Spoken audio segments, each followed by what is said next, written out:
পৃথিবীতে এমন চারটি গুনাহ আছে যে চারটি গুনাহ করার সময় মানুষ আর ইমানদার থাকে না, ও বেঈমান হয়ে যায়। চারটা গুনাহ আছে, যে চারটা গুনাহ যদি আপনি করেন আপনি ইমানের মধ্যে থাকবেন না। এই গুনাহ যখন মানুষ করে তার ইমান থাকে না, সে ইমান থেকে খারিজ হয়ে যায়। চারটা গুনাহ আমি যখন আলোচনাগুলো করি, আমি আমার মতো আলোচনা করছি, আপনারা আপনার মতো শুনতেছেন, কিন্তু এগুলো কলিজা কাঁপানো হাদিস। কলিজা কাঁপানো হাদিস। আল্লাহর হাবিব সাল্লাল্লাহু আলাইহি ওয়াসাল্লাম এভাবেই বলেছে, এইভাবেই কিন্তু আপনাকে মানতে হবে। এই চারটা গুনার ধারে কাছে কোনো মানুষ যাবেন না, না হলে ঈমান থেকে খারিজ হয়ে যাবেন ঠিক ওই সময়টা। এক নাম্বার কি বলছেন নবীজি সাল্লাল্লাহু আলাইহি ওয়াসাল্লাম? আবু হুরায়রা রাদিয়াল্লাহু তাআলা আনহু থেকে বর্ণিত হাদিসটি হলো, রাসূল আকরাম সাল্লাল্লাহু আলাইহি ওয়াসাল্লাম বলেছেন, কোনো ব্যভিচারী যখন ব্যভিচার করছে, অর্থাৎ এই যে শারীরিক মেলামেশা যখন করছে অবৈধভাবে, তার স্ত্রীর সাথে না, তার প্রেমিকার সাথে, তার গার্লফ্রেন্ডের সাথে, সে হোটেলে গিয়ে, সে বারে গিয়ে, এই যে যখন কোনো ব্যভিচারী ব্যভিচারে লিপ্ত হচ্ছে, আল্লাহ রাসূল সাল্লাল্লাহু আলাইহি ওয়াসাল্লাম বলছেন ঠিক ব্যভিচারের ওই সময়টাই তার আর ঈমান থাকে না, সে বেঈমান হয়ে যায়।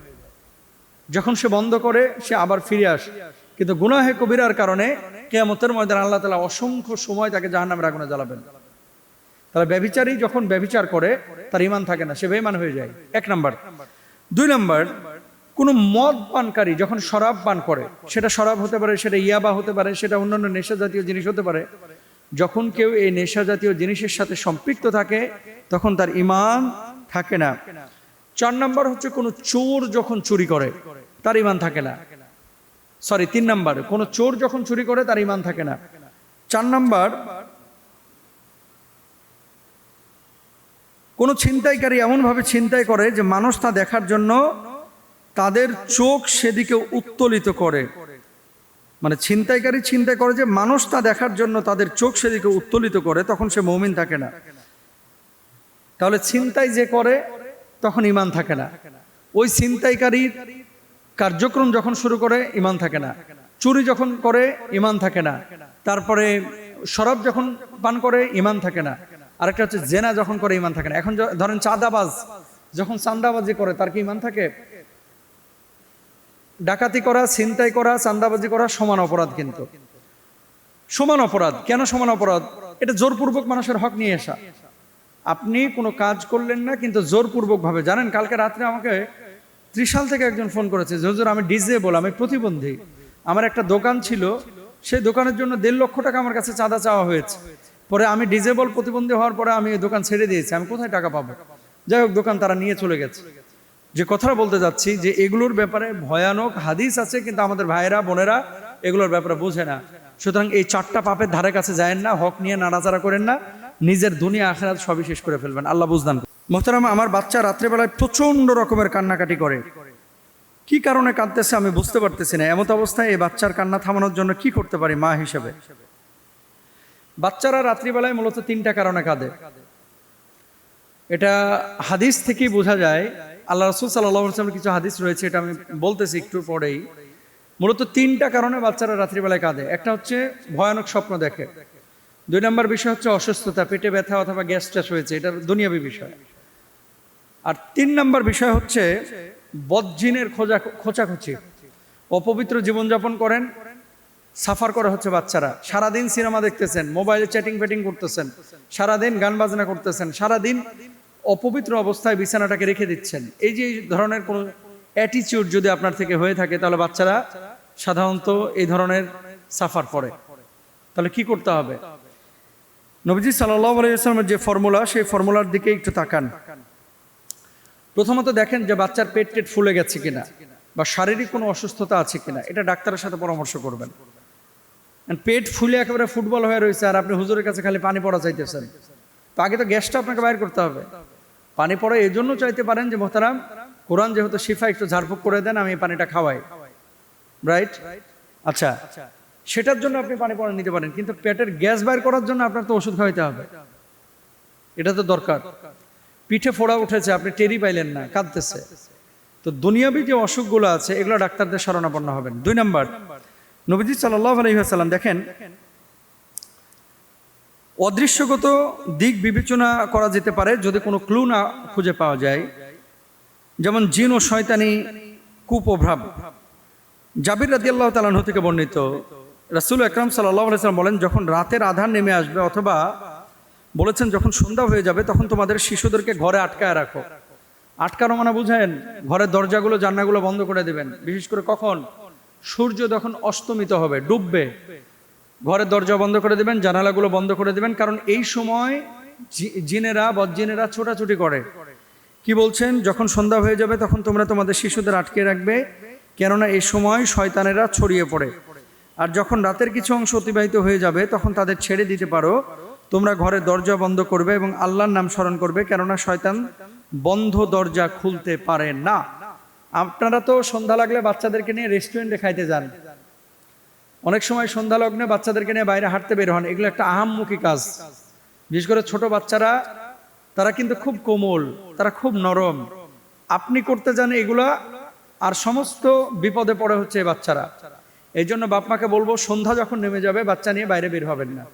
একান্তই যদি বের হতেই হয় তাহলে রাত যখন গভীর হবে, ধরেন 8টা বেজে যাচ্ছে, 9টা বেজে যাচ্ছে, তখন আপনি বাচ্চাকে ঝাড়ফুঁক করে আয়াতুল কুরসি পড়ে তার বুকে ফুটো দিয়ে তারপরে বাইরে বাইর হন।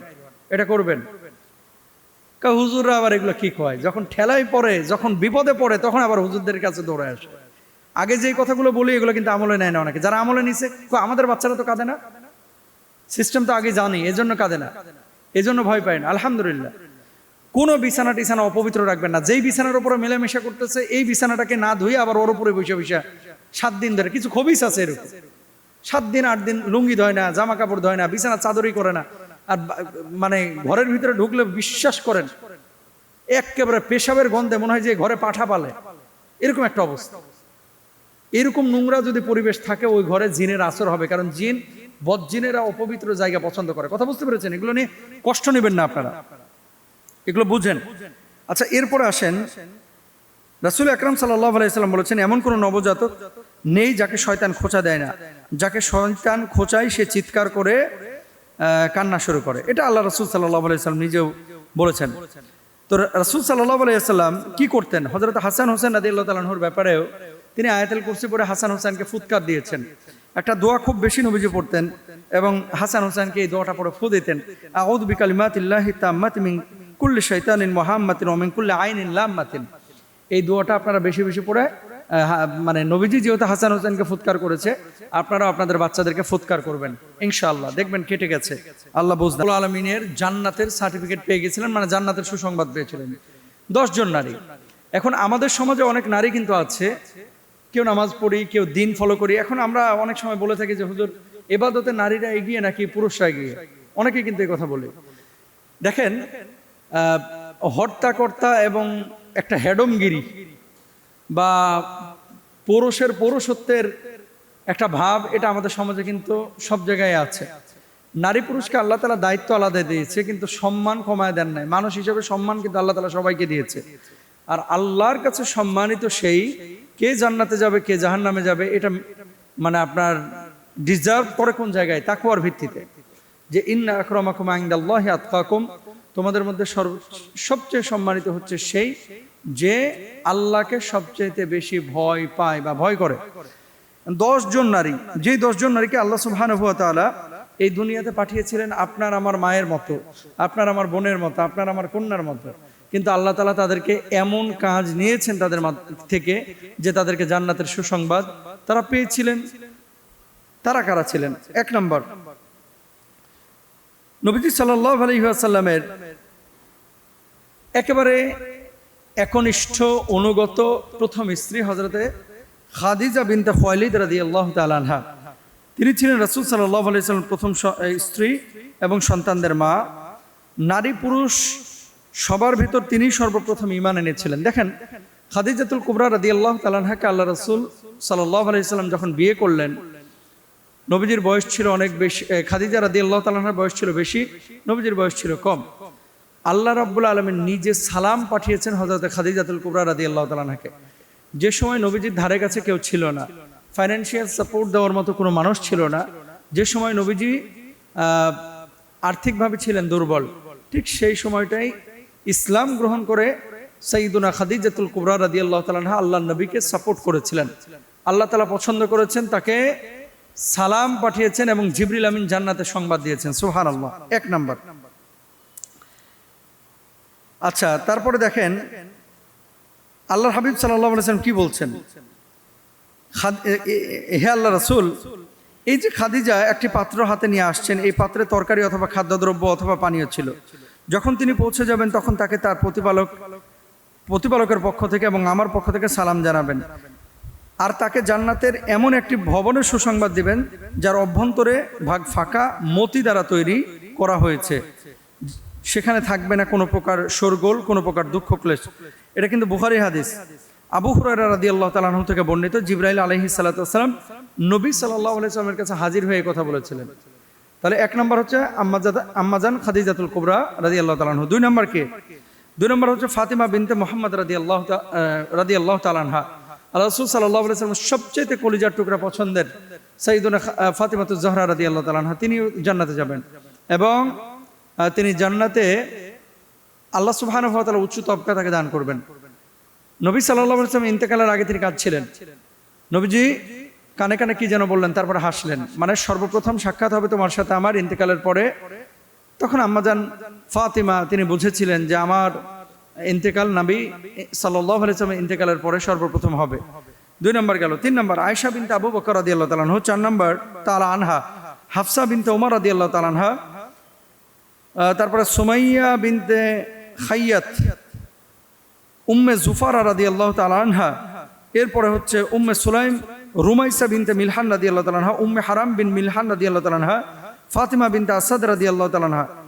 নবীজি সাল্লাল্লাহু আলাইহি ওয়াসাল্লামের সম্মানিত চাচি আলী রাদিয়াল্লাহু তাআলা আনহুর মা ছিলেন হচ্ছে ইনি। ইন্তেকাল করলে রাসূল সাল্লাল্লাহু আলাইহি ওয়াসাল্লাম নিজের কাপড় দিয়ে তার করেছিলেন, কি করেছিলেন, কাফন পরিয়েছিলেন। এরপরে আল্লাহর নবী নিজে জানাজার নামাজ পড়িয়েছেন, নিজের লাশটাকে কবরের মধ্যে নামিয়েছেন। কল্পনা করতে পারেন, এই ফাতিমা বিনতে আসাদ রাদিয়াল্লাহু তাআলা আনহা। এরপরে উম্মে সুলাইম রুমাইসা বিনতে মিলহানের নাম বলেছি। আর সবশেষ যে সাহাবা উম্মে রোমান বিনতে আমের রাদিয়াল্লাহু তাআলা আনহা, তিনি ছিলেন আয়েশা রাদিয়াল্লাহু তাআলা আনহার সম্মানিত মাতা। ইসলাম কবুল করেছেন পরে, কিন্তু ইসলাম কবুলের সাথে সাথে নিজেকে এমনভাবে আল্লাহর কাছে সঁপে দিয়েছেন, আল্লাহর হাবিব সাল্লাল্লাহু আলাইহি ওয়াসাল্লাম খুশি হয়ে গেছেন, আল্লাহ তাআলা খুশি হয়ে গেছেন এবং তার জন্য জান্নাতের সনদ চলে এসেছে, সুসংবাদ দিয়ে দিয়েছেন। সুবহানাল্লাহ। তো আসলে 10 জন আশারা মুবাশশারা সাহাবীর পরেও এমন কিছু নারী ছিলেন যাদেরকে আল্লাহ রাসূল সাল্লাল্লাহু আলাইহি ওয়াসাল্লাম বিভিন্নভাবে তারা যে জান্নাতি বুঝিয়েছেন, আল্লাহ তাআলা বুঝিয়েছেন। তো ইনাদের মতো আখলাক, আদব, আল্লাহ তাআলা আমল আমাদের মা বোনদেরকে করার তৌফিক দান করুন, আমিন।